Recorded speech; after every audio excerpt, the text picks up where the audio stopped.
I mean, what a matchup this Saturday. You could argue the most meaningful, the highest stakes matchup in the history of this rivalry. Whoever wins Saturday's top 5 matchup between UM and MSU, they're going to be the outright Big Sky Conference champion. I mean, this was already going to be a big game.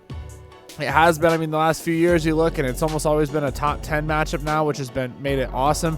But Idaho on Saturday, the Idaho Vandals, if you didn't know, lost to Weber State. They got upset.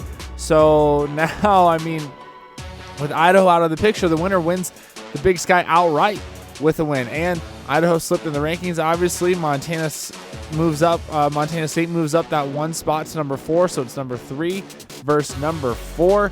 All right, let's talk about the National Finals Rodeo. Thanks so much for being with us on this Tuesday night. We already talked about the big story, the Grizz and the FCS Championship game, but for those sticking with us, I mean, the NFR Super Bowl of Rodeo, 10 nights down at the Thomas and Mack Arena in Las Vegas. And, if you're not familiar, the reason why this is a big deal is because you got 10 Montanans, or at least 10 with Montana ties. We claim them as Montanas, 3 from Wyoming, the Cowboy State. And these guys are the best at what they do, and they're some of the best in the country.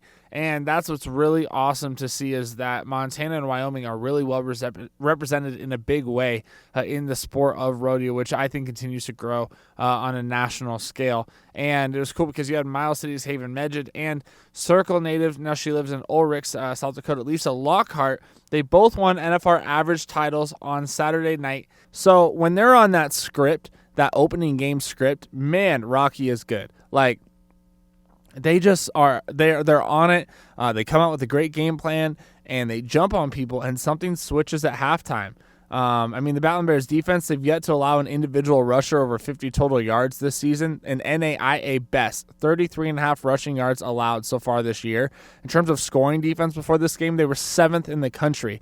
Obviously, that mark is going to change a little bit after giving up 45, but this defense is elite.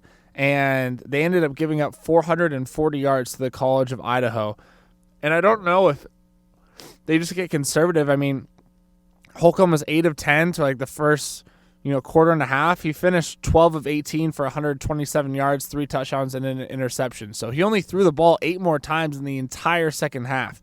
MSUB men and women really impressive. And what's even more fun about these teams is it's local kids making an impact. Billings natives on the women's side, Cola Bad Bear, great career at Montana State, an all Big Sky player, gets that 5th year of COVID eligibility, and she decides she wants to come home, try to lead MSUB to a national championship, do something historic. Well, they're doing something historic right now with their start and their ranking. They have a chance to host the Western Regional. And here's Cola Bad Bear, a conversation I had with her, just talking about adjusting to the Division II game and trying to get some more fans over there at Alterowitz Gym for this very good Lady Jackets team. Another edition of Horsing Around. We got Cola Bad Bear with us, and Cola, we're about halfway through the season. Yep. We talked at the beginning of the year why you came back to MSUB, why this was important to you. Mm-hmm. Now that you're actually here, what's it been like? But still, the fact is, 2 of their 3 wins are against a non-scholarship program and a Division II program, and the other win is against a team that its only win was against Northern Arizona, who Montana just lost to. Sam Herder, a lot of people know who Sam Herder is because he's a prominent FCS rider, and he doesn't even know what to do anymore because for a couple weeks he was getting a bunch of hate on his Twitter for he didn't have Montana unranked. He just didn't have Montana ranked very high. I think entering the game against Northern Arizona, he had Montana at number 21, and everyone was kind of attacking him for it. It felt like a lot of Grizz fans were coming after him for it. And now it's just like he's going, what are we doing here? We're looking at this poll, and Montana's number 13, and then they lose to 0-3 Northern Arizona, and they just keep getting this benefit of the doubt from voters, what he said after competitive games versus non-scholarship Butler and D2 number 1 Ferris State. I still had them ranked but dropped them to number 21. I bet they'll still be ranked Monday, but not by me. Herder continued to say, quote, the FCS is better when Montana is good, but the Grizz have not been impressive this year. Hype also comes with high criticism if you don't perform to those expectations. I completely agree 1,000%. football is better, obviously, just right here in our own neck of the woods, in our state when Montana is among the nation's elite. And it is better for the FCS when they are among the nation's elite. How do you approach each night, knowing like tomorrow you got Red Lodge, you're this Class B top of the mountain team, right? And they're coming to your house. Like what do you guys talk about 30 minutes for tip-off?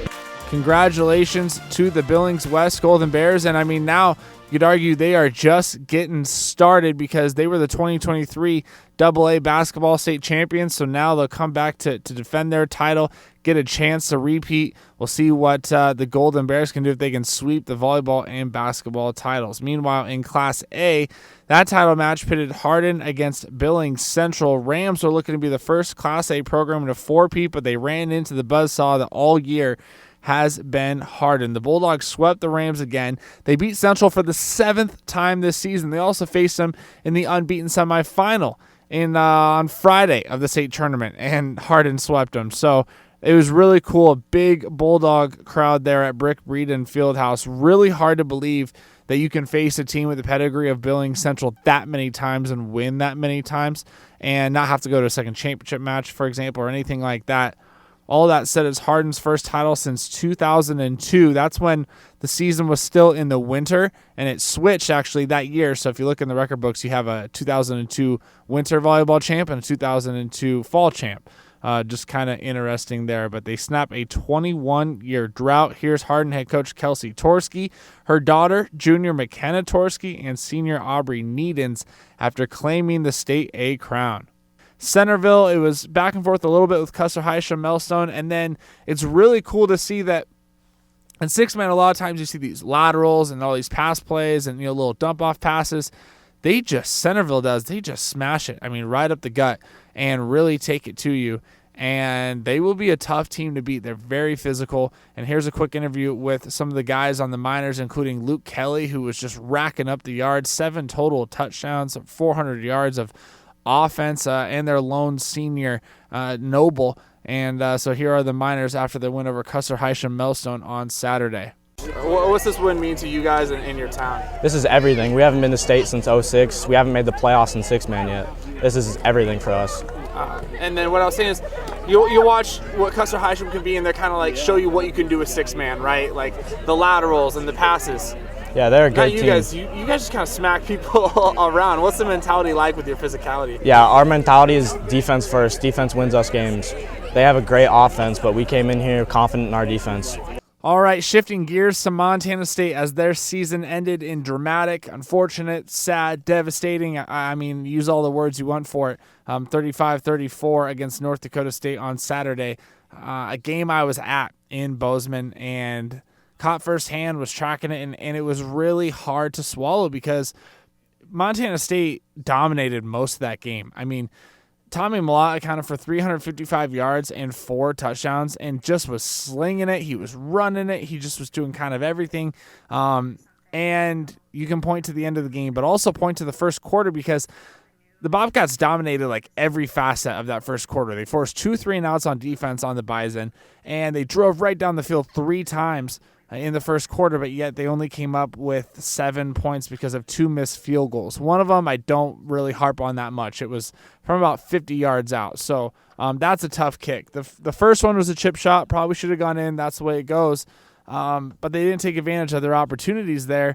Wrapping things up here on tonight's edition of the Billings Sports Zone here on ESPN Billings with a couple of features, and we headed over to MSU Billings, and of course, great basketball team there. If you don't know, they have a doubleheader with Rocky Mountain College, another edition of the Rimrock rivalry coming up on Saturday night. Doubleheader there over at Rocky Mountain College at 5:30 and 7:30 for the women. 2 ranked teams, both inside the top 15 in their respective divisions in the NAIA and Division II. Then the men are up. MSUB already beat number 23 Alaska Anchorage, and the Rocky men recently beat Montana State. So pretty cool there. A lot going on with Rocky Mountain College. I mean, you talk about Bill Drykosen's guys beating the Montana State men. That's huge. That's a series dating back to 1923, and they've only beaten Montana State once in that span before. That was in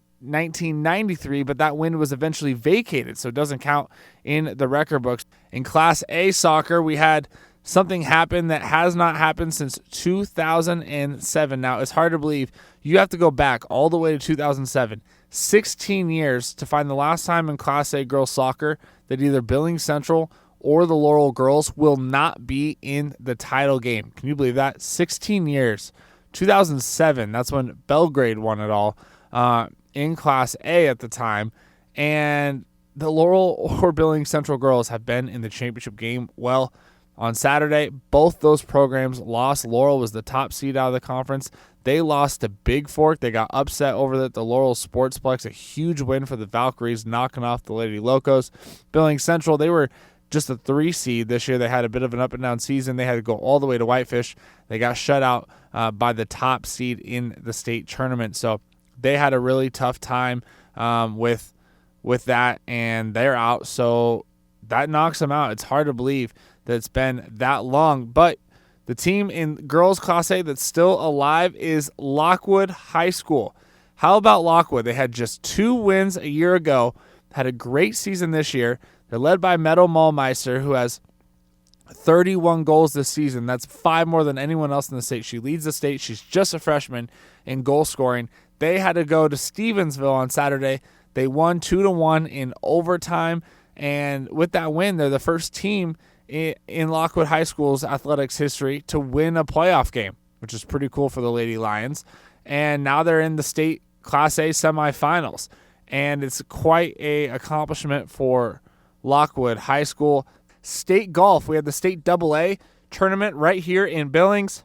Took place over at Lake Hills Golf Course, and your team winners in AA for the girls, repeating as champs, was the Billings Senior Lady Bronx. Second place was Billings West, and that kind of mirrored the individual race as well. Bella Johnson from West High, the 2-time defending state champion, looking for her 3rd straight, just hadn't lost a golf tournament all year long until she lost Eastern AA to seniors Kenzie Walsh. And on Friday, Kenzie Walsh kept that going. She entered the day with a 4-stroke lead. Johnson came in second place and cut into that a little bit, but most of them just stayed even or bogeyed, and Johnson was never able to jump Walsh. So Kenzie Walsh won the 2023 Girls AA State title as her team went back-to-back. She finished 2 strokes ahead of West High's Johnson. Here's Kenzie Walsh after the win, and her teammate Becca Washington on the Bronx team win. I wasn't quite sure how many I was up by, but I knew it was really close. And so going to each hole, I was trying to just focus on myself, but I was definitely stressing out. I knew we were really close, and so I was just trying to focus and put it in the hole. It feels really good. I'm really happy with how I played. I also think Bella played good. I think I just had a couple putts ball that she didn't have fall, and I got lucky on some holes, but I was really motivated to go into this and win, and I'm happy with how I played. Welcome to the Billings Sports Zone. After a few weeks off, I would say we're refreshed and ready to go. Refreshed, probably not the right word to really describe it. First couple weeks, took off for the holiday. This is Spencer Martin, SWX Nonstop Local Sports Director, for those of you who don't know, but took a couple weeks off for the holiday, and then all of a sudden the Montana Grizzlies, made it to the national championship game. I was in Frisco, Texas for all of that, the fun festivities, the game itself, just all the things Montana Grizz. I mean, congratulations to an amazing season for head coach Bobby Houck, our Billings guys, Junior Bergen, Trevin Gradney. I mean, guys like from Huntley, Journey Grimsrud. I mean, just a fantastic year for Montana football. Came up a little bit short to one of the best teams in FCS history, probably South Dakota State. Not that '95 Marshall team. I won't put them up there. They were definitely beatable. Montana had its moments, and it's in the past now. I don't think Grizz fans want to talk about it any more than that, to be honest, right? So all in all, though, that does it for tonight's episode of the Billings Sports Zone. Like we said, a lot of stuff going on this week. Stay with us for highlights and stories on nonstoplocal.com. Other than that, you can catch us again on Tuesday right here back on ESPN Billings, only 24/7 sports radio station. I hope to see you there for another episode of the Sports Zone. Good night.